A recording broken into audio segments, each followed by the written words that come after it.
Welcome back to the Philistines, the double feature podcast. Join us as we unravel the interwoven experience of the continuous conversation of cinema. Take part in pairing movies with their cursed counterparts, movies that share DNA, or even pairing questionable duos by joining our Patreon at patreon.com/Philistines. We offer tiers at the $1, $5, and $20 level, where the $5 tier will grant the ability to request films to further the discussion. So grab some popcorn, sit back, and get ready to join the 100-year conversation. This is the Philistines, where movies are more than just entertainment, they're an experience. They're an experience.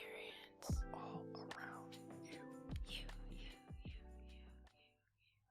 And welcome back to another episode of the Philistines. Thank you guys for joining us today. Today I'm joined by my quiet friend, Lucy. Remember, we post every Monday and Friday on free feeds, and every other Wednesday on Patreon for Patreon exclusive episodes. Some recent episodes include Your Name, Akira, Inside Out 2, Lady Bird, I Saw the TV Glow, and The Watchers. Remember to leave nice comments, thoughts, and ideas on our Patreon as well. Come request a movie, come subscribe, rate us on Apple Podcasts. We appreciate all the support. Thank you guys very much. Are you stressed and filled with anxiety like I am? Maybe in a bit of pain from that car accident you had a few years ago? Well, the sponsor of today's episode, Hempville CBD, has us covered. They have the highest quality products created by chemists and doctors. Hempville carries everything from CBD to THC dispensary grade without those despicable dispensary prices. Order your Delta 8, 9 edibles and vapes along with the THCA flower and get free shipping when you spend $50 or more at HempvilleCBD.com. Check out the link in the description for more details. But today we will be discussing Michael Sarnoski's 2024 film, A Quiet Place, Day 1. And I'm just going to let you in on the little bit of a roller coaster I had with this film before it was released to theaters. It was announced, and later it was said that Michael Sarnoski, the guy who did Pig, the great Pig with Nick Cage, Great film. was directing it. And I was like, oh, that's awesome. But as we got closer to the release, I was like, you know what? Day 1. We already had Day 1 with John's Part 2. You know, in snippets, they were the best part of that film, of course. So I became very wary of what's to come, and I was like, how? What does this matter? Why do I care about A Quiet Place Day 1? Is this Michael selling out? Like, okay, you make one great movie and it's going to sell out immediately? I guess it happens. But I'm happy to report back that this is the best A Quiet Place out of the 3 so far. We have a 4th one, I suppose, next year, if everything goes according to plan. Quiet Place Part 3, I guess, right? Directed by John. Day 1 works on some interesting levels. It reminded me of the recent Spider-Man movie, the recent animated one, Across the Spider-Verse, I think, where that film is excellent on the back of the first one. This film is at its best if you have seen the first one, A Quiet Place Part 1. And Day 1's much more than I could have ever hoped to get out of a movie like this. We take this excellent monster from a previous monster movie and all of a sudden make it the backdrop for an individual coming to terms with their death, their inevitable death by cancer, and going on this Make-A-Wish adventure. This movie is beautiful in its storytelling, in its visual language, especially between our 2 main characters, Eric and Sam. Yes. And Frodo, of course. The presence of New York is such a funny thing to happen in A Quiet Place film because it screams that sequel stink where they're sitting in a boardroom and they say, A Quiet Place, but in the loudest city on the planet. I get it. That kind of junk food is right up my alley. And it no doubt exercises the premise to the biggest degree possible in this world, but it only serves as that backdrop for a much more intimate story, and that's awesome. So I was very surprised by A Quiet Place Day 1, even though Michael was at the helm of it. Movies like Pig don't happen very often, especially because it was his directorial debut, right? But I'm happy to announce that Michael Sarnoski has entered my favorite directors. You have to have 2 movies at least, right? For someone to be your favorite director. I think more, but I'll give it to you. Especially since Pig is so good that on that alone, I would give it to you. Because I feel that way about Ari Aster and Jordan Peele. It's like, man, and Robert Eggers. These guys only have a handful of movies. 3 movies, I think, each, actually. But they're all so good, and I can't get over it. But I'm very, very interested in what you think of this very different A Quiet Place film. What do you think of A Quiet Place Day One, my man? I'm really glad you liked it because I was scared you weren't. I don't know how big of a fan you were of the first and second one. I like the first one quite a bit. The second one's okay. Yeah. But the first one's almost in that vein of a perfect horror movie where it's, 90 minutes and it's just punchy all the way through and doesn't overstay its welcome. And I can't really ask more. Yeah, I completely agree. But I'm so glad you liked it. This is probably the best movie of the year for me. And this franchise almost feel like one of those movies that I really love where the main character doesn't use or can't use one of their senses, like don't breathe or hush, where we have this element of losing our ability to speak. I like that you say that because it reminds me of that so-called stereotypical nightmare people have of going to class or something naked, where there's just something terrifying about something so dramatically off. And you're obviously very vulnerable and... Yeah, nothing more vulnerable than being naked in school or not being able to cough, But we have that element, and now we're adding monsters. We're adding these aliens. So, of course, I love it even more. I also feel like these Quiet Place movies are a modern spin on silent films. Especially rewatching the first one, I forgot how little dialogue that movie actually had. This movie has a little bit more dialogue, but that's only in the beginning before the invasion.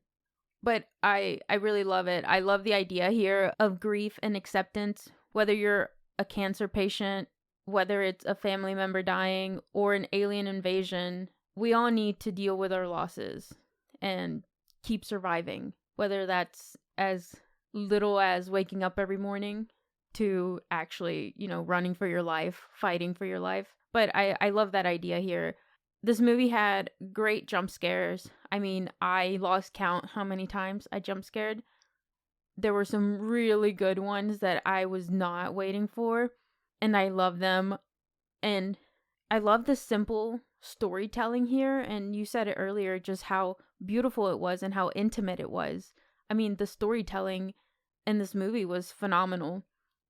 And for a film with barely any dialogue, I really have to give a shout out to the score, the sound design, and the performances. Because by the end of this movie, I was just bawling, and I was trying to hold my tears from just this warm story that this movie managed to tell. And even now I'm getting teary-eyed because, oh my god, it was so good. It's a surprisingly powerful film. Yes. For not being all that deep beyond its visual language. Because I think some of its visual language is where the mastery sets in. How did you feel about giving our main character cancer and what seems terminal, right? If she was in hospice? Yeah, no doubt. It almost mutes the survivalness of this movie. Unlike the first one where it's John protecting his family. Yeah, the first one is a proper survival movie. They've got some things figured out. They're making this work. They've lived this way for a year and a half. It's happening. Here, we're immediately presented with Sam, a young person dying of cancer, on her deathbed. And so you're immediately like, that's weird. It's weird. Why do we care? Why are we gonna care? You're dead anyways. She must obviously not be your main character. And I think it's really genius storytelling because it immediately starts to set you up for, okay, this is more than a survival movie. This is more than a horror movie. This is more than a catastrophe movie happening in New York. This is got a little juice. And we're introduced to Sam in such a way that it's very clear that she's upset. she's really bitter about how unfair the world is. She hates the situation she's in. She's really not okay. And then we head to New York, the island, and this is when things become pretty interesting. We go to this play. We can talk a little bit more about that. Not so important to the major through line, I think. But then we have this moment where the aliens crash land. Everything just turns to dust, basically. And there's a moment very early on where she's completely covered in cement. And she has this ghostly, white presence. It reminded me of Kratos, who's also dead on the inside. Genius.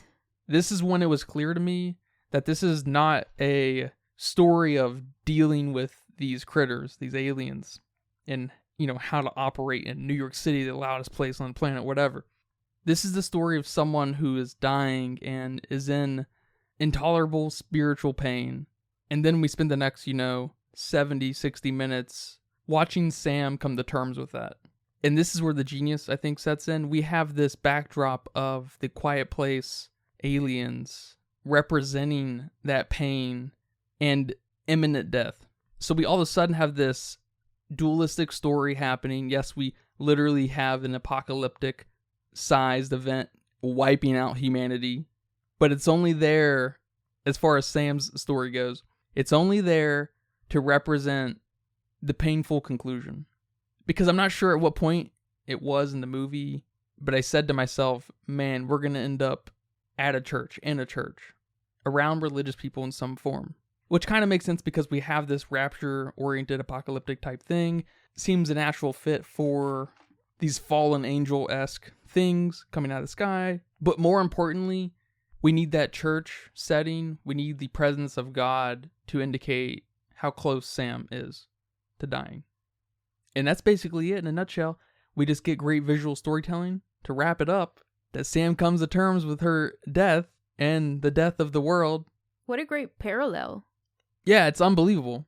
Unbelievable. And I saw people not enjoying the lack of use of New York. But I thought it was awesome because we take something as big as New York and make it feel so small following Sam because this is Sam's story. I thought it was visually on point. Thought that was a little strange to see. Why? Because we're tired of New York movies? Like what? No, New York's a character to a lot of people. It symbolizes something? Yeah. But when her face turned white with the cement, that's when I knew Michael was one of my favorite directors. I was like, this is it. He's 2 for 2. This is going to be a great movie.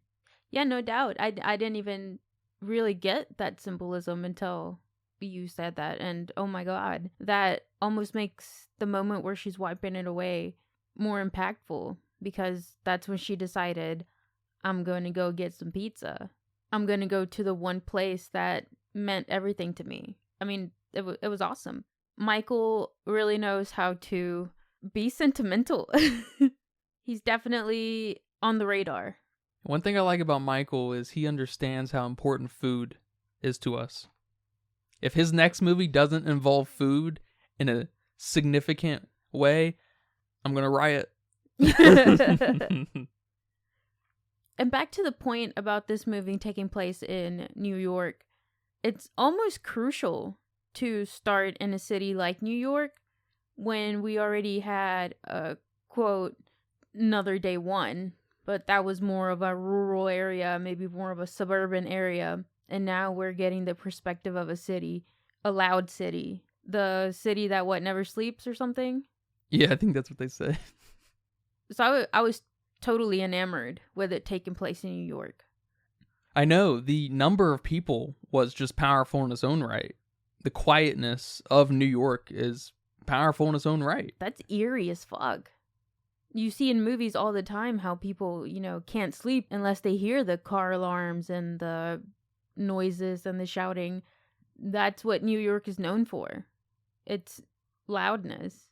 To really give that impact of a silent New York. Like, can you imagine that? It's kind of funny, this movie, because it requires some of that baggage to bring with you that New York is that loud city. You've seen New York 1,000 times in 1,000 different pieces of movies or whatever, shows, in ways people talk about it. And also that baggage I mentioned earlier of knowing the threat of the aliens. Yeah, I saw quite a few people also being upset about the lore behind these aliens. Why did they come here? Who are they? I mean, really just anything about them. And People want the lore? yes, people wanted the lore. People wanted to know what's up with these aliens. We didn't get anything really in the other movies about them. So this movie would have been a great time to learn more about them, but it wouldn't have fit with this story that was trying to be told here. Because this isn't a story about the aliens, and this is also a prequel. We would know less about the aliens in this movie than we would in A Quiet Place Part 2. This was not the time and place. And I mean, I understand. I'm also curious. Did they even mean to land on Earth? Like, what is going on? It looks like they just attack people. They don't really eat the humans or the things that's making the loud noises, from what I could tell. They just like to slash it and beat it up. Like are us humans or anything that makes a sound just annoying to them? And it's like mosquitoes, So I don't know. I'm also curious, but I'm not mad at all that someone didn't try to explain this. Yeah, the exposition and lore thing on the bad guy is always hard to stomach in some way, because a lot of times you have a really developed bad guy and you want more of it, and they are the coolest character. And sometimes they simply cannot be explained. Right, sometimes they represent something else. I mean, on that note, there's almost nothing to explain, because there's something bigger here that is maybe going over someone's head. Maybe something metaphorical or what have you. But don't we see how less is more in a lot of these situations with building tension and true fear? The suspense, yes. Great tactic. Because we did learn something about them. We learned that they can't open their little fucking heads underwater. They'll drown or whatever, or get poisoned, or whatever happens when they open their head. They die. We learned something about them. That's true. So maybe if there's going to be several of these movies, we do drip feed what these aliens are all about. Because the moment we give these aliens any reason, any sense of logic, outside of some kind of impulse, like mosquitoes flocking to a bloody peck, I think a lot of the magic is going to disappear. Yes, I agree. Especially with Michael's idea here of the power of the human connection. Yeah, totally. It would have completely annihilated this film if we got any sense of how to deal with these things, because Sam's experience here is impossible to understand. It's something you just need to deal with and meet it on your terms at the best you can. Yeah, well said. If the opposite was true, there may be this implication that Sam can continue to fight it. Some kind of hope. Yeah, and there's times where that might be antithetical and toxic to the situation you're dealing with. And I mean, when you die, does it even matter, I guess? But closing that door when you're ready it's powerful stuff, at least visually and in a poetic sense and storytelling. Not to say suicide is an answer, but cinematically beautiful, at least. Yeah.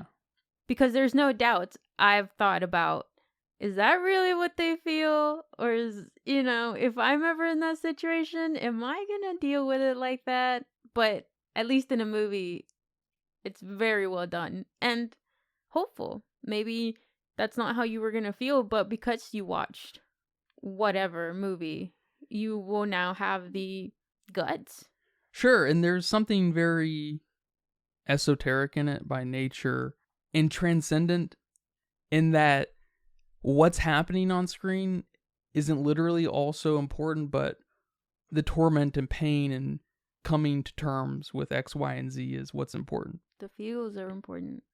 I'm just going to say, I can't believe how good the end is with Sam and Eric going to the pizza joint, to the jazz joint. Because when you hit that beat of them going to the pizza joint that her and her dad used to go to, and it's all fucked up, and she's like bummed out, they go through it so quick, it's just like, man, that sucks on a deep-ass level of you not being able to do anything about it. It's totally out of your control. Much like everything that's happening in this movie, and much like the hand that's been dealt to Sam. But then we have this crazy surge of humanity come in with Eric and trying to like make someone comfortable before the end. Yeah, like giving them a dignified death. Like your Schiff family does, you know? Yeah. It's so good.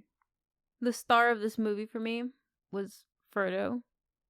You don't see a lot of cats in films, but especially you don't see a cat have so much screen time. I love that he was an emotional support animal. Almost like this prepped him for the survival of the end of the world.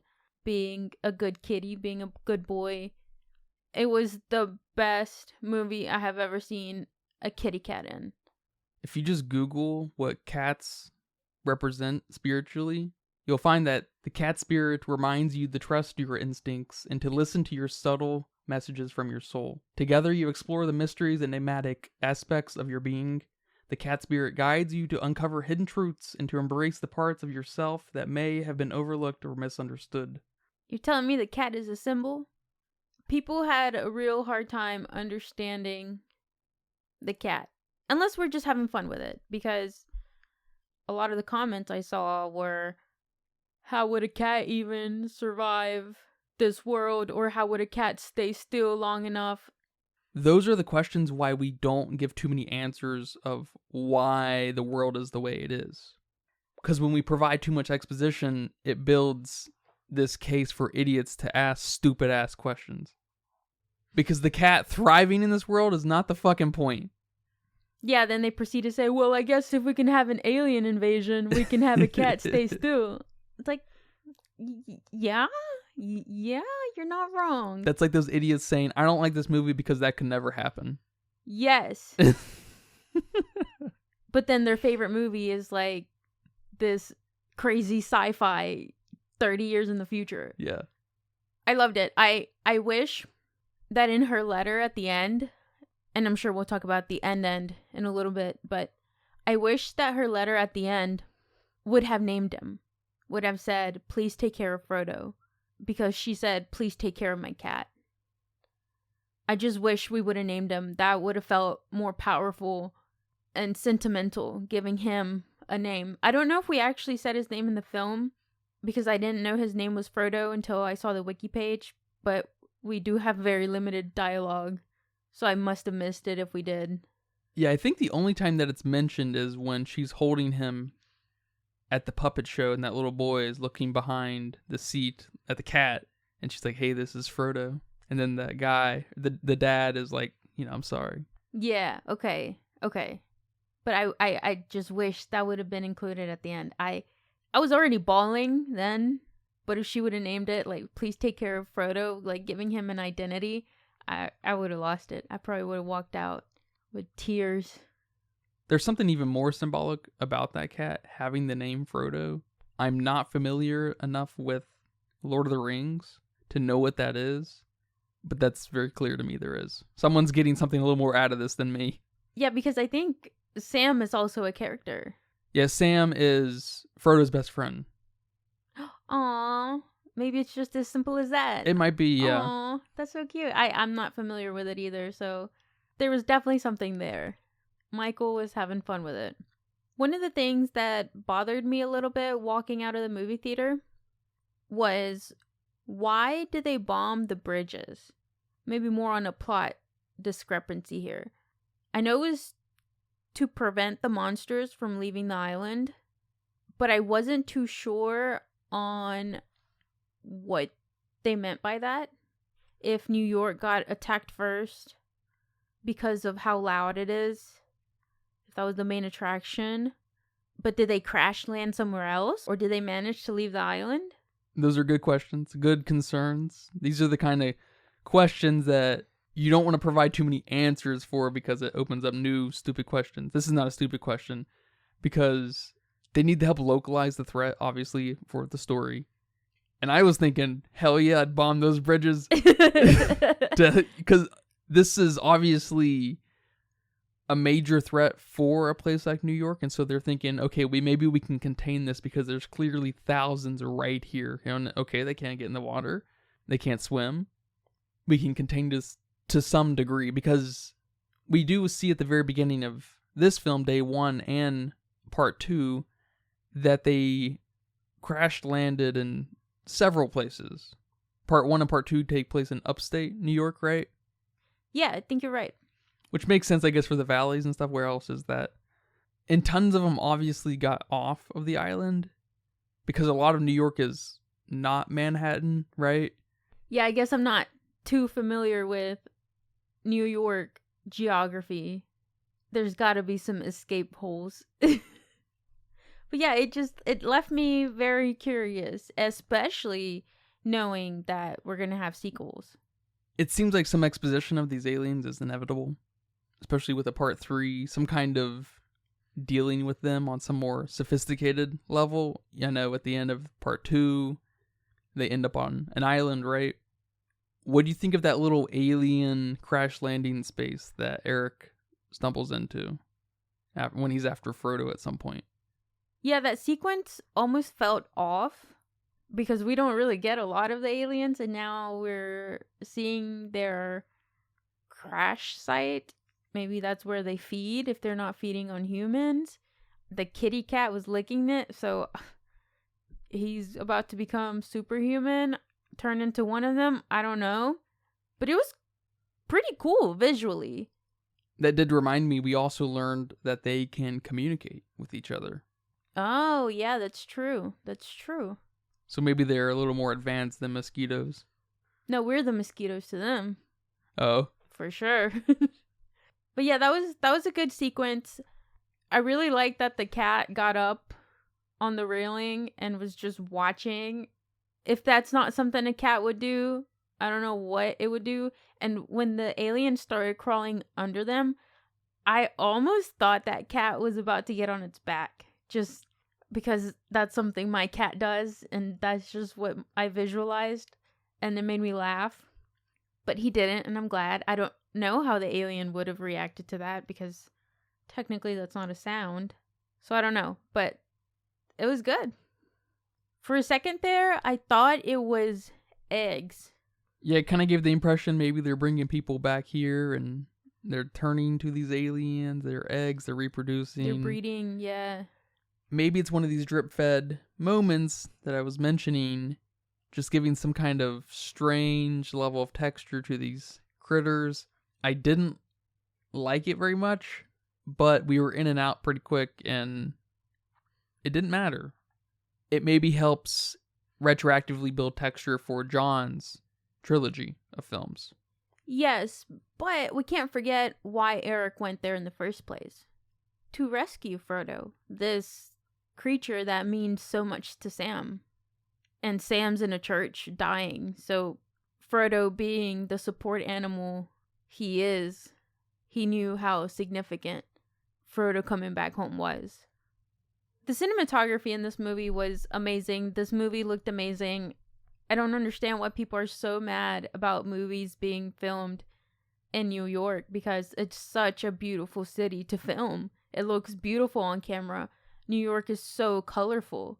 But then we destroyed it, and New York looks even more awesome destroyed on camera. It's like those buildings in The Last of Us where they look... They've been totally reclaimed. Yeah, exactly. Here, they got taken over by people abandoning them. Patsy's place got burned because I'm sure someone got and the pizza was left in the oven and it just burned. Yeah. I absolutely loved it. I'm not sure how this works, if this was actually mainly filmed in New York or if a lot of sets had to be designed for this. It wasn't. Okay. It was filmed almost entirely in London. Oh, okay, cool. But it's still an awesome city. Yeah, we just need the illusion. Right. Really, those taxis. I mean, come on. Those look awesome. I loved all the smoke in the movie. It really helped create this chaos and just made the aliens look super creepy, because there were several moments where the aliens were just in the background, and if you weren't really paying attention, you could miss them. I mean, no one like went, oh, there's an alien or anything. Like, you just saw their kind of silhouette hidden in the smoke, just walking. Yeah, they were never front and center. They were always the backdrop. Even in moments of total terror when Sam was sleeping and she dreamt of the alien, and that was a good jump scare. I know I got you. That got me so good. Which only solidifies my theory on them representing the pain. She's dreaming about the pain. New York looked almost like a Limbo type situation, like a Silent Hill, foggy, covered in cement snow.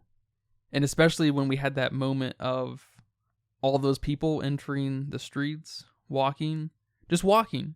That was crazy. That was almost like a Walking Dead. Yeah. Think about it.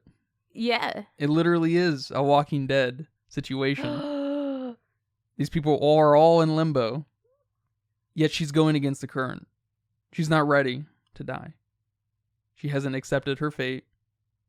Genius, and Michael. I love it too because contextually it becomes this growing tension of people creating a stampede. Even though they're walking, it's starting to create this rumble. You know, there's such little space in between people that they are walking through glass, over metal, against cars. They're creating noise. Yeah, that's where I thought Frodo was gonna get got if he was gonna get got. I thought he was gonna get squished. Yeah, I thought the cat was a goner. At some point, I was like, this cat is not making it out of this. I couldn't believe he got through all this. He needs an Oscar. He does need an Oscar. What do you think about while everybody was inside, when Sam was inside, you know, the helicopters would come by, and then a few seconds later, you would just hear this herd of the aliens on the roofs inside of buildings. That was awesome. We didn't even need to see it, and I visualized them. I visualized them jumping, trying to get at the helicopters. Maybe the helicopters maneuvering, like, oh shit, one got too close, you know? I mean, it was so awesome. That sound design is incredible. You don't need sets and costumes and makeup to build the world here. Ironically, you needed sound. Well said. Minor thing, why did we give Sam an iPod Nano? And why was that bar so outdated that she managed to find a charger? Because this movie is supposed to be taking place in 2020, right? Because in A Quiet Place, the first film, the little boy dies in 2020 because we see his tombstone, his little cross that said like 2016 to 2020. And that happened when we were 89 days in. So I guess depending on when he died in 2020, it was either late 2019 or early 2020. Because I saw a review on this comment about how the iPod really took her, the reviewer, back in time, and she thought this movie took place in the early 2000s. But I don't think that's right. Unless this is just a continuity error, but I don't think so. No, there's definitely not a continuity error like that. Yeah, I think that kid died in 2020 in the first one, at the very beginning of the first one. And this obviously takes place, you know, a few months before that incident. And I'm sure there were lots of cars that we didn't notice that were from, you know, the modern era and stuff, and not just the early 2000s. And Alex Wolff's hairstyle and get up and everything were very modern, right? They weren't early 2000s. Yeah. So I guess maybe you have to assume that, you know, that bar is run by a bunch of old guys. They're stuck in their old ways because they just love old technology. And having an emotional support animal is a very modern thing, especially a cat. I could see a dog before a cat. So why the iPod? Maybe they couldn't have cell phones in hospice? I don't know. Well, because this movie's so symbolically charged, there is probably something to that. Especially because it becomes a little bit of a centerpiece. And I thought it was really neat that they incorporated the trailer song as the song that she was listening to at the very end. Was that the trailer song? Yeah. Oh. I love this whole movie, I don't have a favorite scene because they're all my favorite scene. It is all my favorite. But that ending just got to me. And the pacing in the movie was great, by the way. The story was told. It didn't slow down or speed up. It got to the point. It made you feel your feels. It almost felt too short. But it wasn't. It was perfect. I was very surprised how perfect the pacing was. Every scene was important. The ending was such a bittersweet moment. I don't know what point the tears started falling, but this was the most beautiful friendship story and sacrifice story that I've ever seen. She faced her fears and she controlled her own death, even if it was by the aliens, and she helped someone survive. I don't know why that felt more powerful than the first film, when you have a dad sacrificing himself for his kids. But maybe it was because a dad has to. Bless the dads. Bless the dads. I know my dad would in a heartbeat. But no one had to do this here. It's that human connection because, like they say, you know, your friends are your chosen family. That's who you decided to spend your time with, not kind of forced to spend your time with.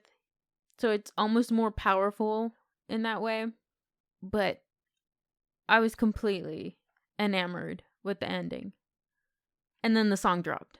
And then you were bawling. Then I was bawling, and then I had to quickly wipe away my tears. So no one could see. So no one could see. And then I was like, did anybody else cry? Was that just me? Are you crying? And my face was all puffy and my eyes were red. Her inevitable death had last-minute meaning, contextually. She came to terms with her severely unfair hand. And she didn't have to have death come knocking on her door. She went to death's door and said, I'm ready. Well, man, thank you for watching this movie with me and talking about it here today. You're welcome. Thank you for coming to the movies with me. You're welcome. Is it fair for me to say that Alex Wolff is one of my favorite actors? Because he's in several of my favorite movies?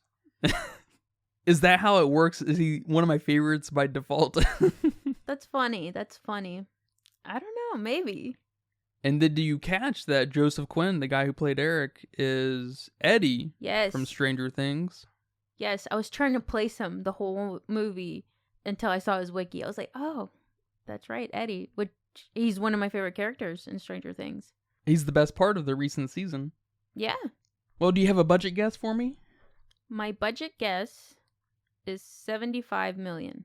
Looked expensive, but not, 100 mil expensive. And I think A Quiet Place 2 was 60 mil, so I just bumped it up a little. That's a very good guess. It says here that it's 67 million. Ooh. And so far it's gone on to make $103 million. Ooh. About a week on the market. It should be A-okay when everything is said and done over the next few weeks. So no reason to worry about a part 3 not ever happening, like our poor Mad Max franchise. Yeah, if you didn't get it the first time around, that's okay. Go watch it again. Well, over on Letterboxd, with 137,000 people, they weighed in at a 3.4. That's pretty good. That's pretty low, I think. You think so? Yeah. I think that's pretty good for, well, you're right, because Letterboxd tends to inflate things. This should be like a 3.9 on Letterboxd. Yes. It's a 4 for me. Very solid 4. Yeah, this is definitely a solid 3.5 and maybe massaged upward over time. Definitely a movie I need to sit on for the weeks to come. All right, man. Well, thank you for talking about this movie here today, and thank you guys for listening to this episode of The Filmistines. Remember, we post every Monday and Friday on free feeds, and every other Wednesday on Patreon for Patreon exclusive episodes. On patreon.com/Filmistines, Pandora, Spotify, Apple Podcasts, YouTube, Our next episode will be covering Steven Spielberg's 2005 film, I believe, War of the Worlds. An oldie but a goodie. We'll see. Yeah, I don't know. I've never seen it. It's got Tom Cruise. Love it already. Dakota Fanning from The Watchers. So join us on that episode. Remember to leave nice comments, thoughts, and ideas on our Patreon as well. Come subscribe. Come request a movie. Come write in. Go rate us on Apple Podcasts. We appreciate all the support. Thank you guys very much. But until next time, take care. Bye-bye. Bye-bye. And that's a wrap for today's episode of the Filmistines. Thanks for tuning in and joining us on our cinematic journey. We hope you enjoyed the discussion and gained some new insights and perspectives in the world of movies. Don't forget to subscribe to our podcast on your favorite platform, especially Patreon at patreon.com/Filmistines, and follow us on social media for more film-related content. We love hearing from our listeners, so if you have any feedback, suggestions, movie recommendations, or book recommendations, please feel free to reach out to us. Until next time, keep watching and keep loving the magic of movies. This is the Filmistines signing off.